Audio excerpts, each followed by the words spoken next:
Peut-être que la lettre qui m'a le plus marqué, c'est une carte postale qui est suivie d'une lettre. C'est Jean Rochefort à qui j'avais demandé de participer à un spectacle que je faisais sur les cartes postales. Et j'avais envie d'avoir la voix de Jean Rochefort. Et je lui avais écrit un courrier. Et il m'a répondu extrêmement gentiment sur une carte postale avec un vieux chien en photo.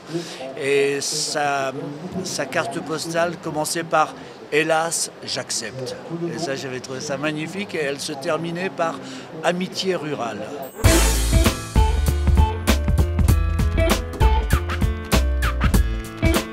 Quand j'étais adolescent, j'avais écrit un long poème à Georges Brassens.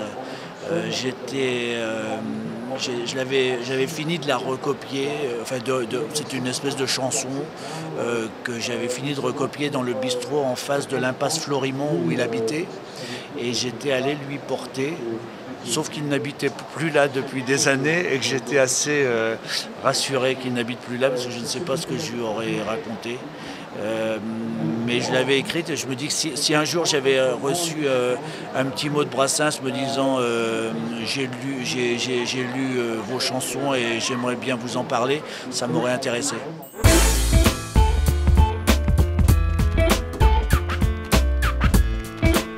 Il m'est arrivé d'écrire des lettres à des gens que j'admirais. Et il se trouve que je l'ai fait, quoi. J'aimais bien Georges Moustaki et je l'aime toujours bien. Je lui ai écrit un jour une lettre pour lui dire que je jouais à l'Odéon et je trouvais que c'était la belle occasion pour pouvoir inviter quelqu'un que j'admirais. Je l'ai fait, il est venu et ça m'a plu.